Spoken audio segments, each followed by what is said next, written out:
actually, because you made me cry, Lindsey, I think that you should help me out on the podcast by answering a question.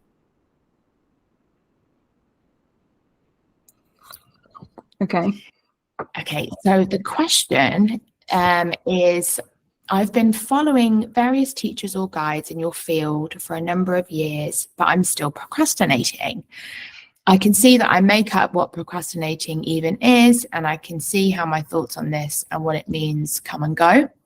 But it remains that I often leave things to the last minute or too late, meaning I am rushed and stressed.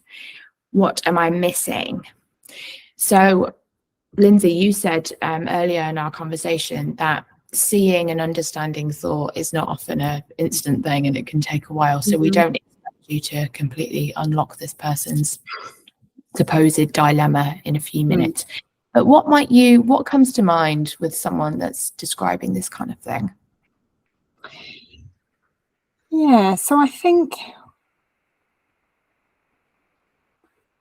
the making up what procrastinating even is, I wonder if, so what I would, because some of your listeners might not even kind of have thought about what that might mean. And obviously I don't know what it means for this person, but it might be helpful just to clarify what we think could be going on there, which is that there's a flow to life, that things get done. And then there is a mind, an intellectual mind, that only wants to talk about survival and you in an incredibly personal way. And what this person, I think, means about is making up that the timing of when things should be done. So a mind is only a mind that's going to make up, I have to get that done by then. And if I don't get that done by then, this is what it means about me as a human being. So it sounds as if this person has seen through some of that there is a flow, and things just seem to get done. And then there's a mind that can talk about that over the top of it, which is what happens to me all the time. What I wonder is, there's a couple of things that jump out at me, 3 things really, I think, that jump out at me. Is this person seeing that, meaning that I am rushed, I am stressed? I don't think that is looking like thought. I think that is looking like that's coming from the procrastinating. But if you can really, I think if this person can really wheedle into that, they will see that the rushed and the stressed is because they will have some kind of thought that has the flavour of, oh, and I've left it at the last minute again, or I should have done this, or I can't believe I was, and now I'm late, and da-da-da. And that is where the feeling of the rushed and the stressed is coming from, not from the fact that there is an arbitrary time. And sometimes you do have to leave the house on time. I get that. I've got a son I have to pick up from school. If I'm late, that's unpleasant for him, okay? But it's seeing that the procrastinating is thought, but also the stressed and the rushed is also thought created. So that's a little piece for this person and anyone else to have a look at. And with procrastinating, there's 2 things that I have noticed in my experience. Is one, okay, let's talk first about that rushed, stressed energy that procrastinating can create.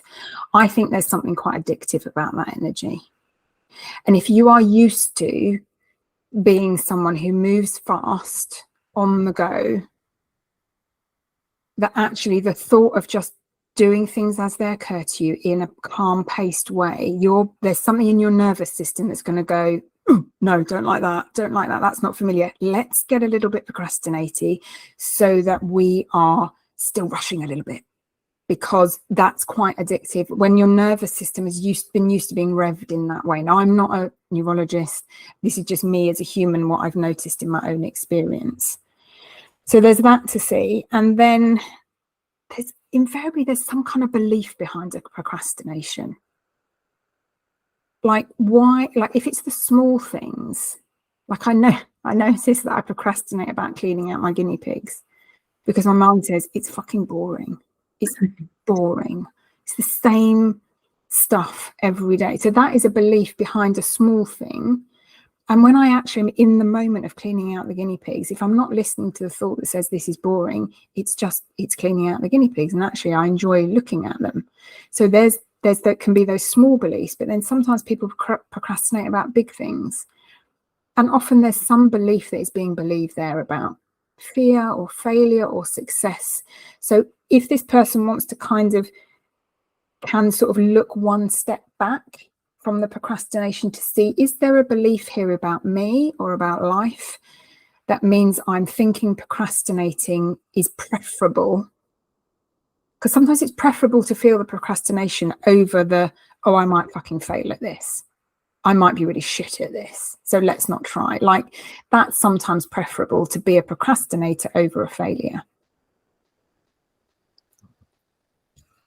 So that's a couple of places they might want to have a little look. Excuse me.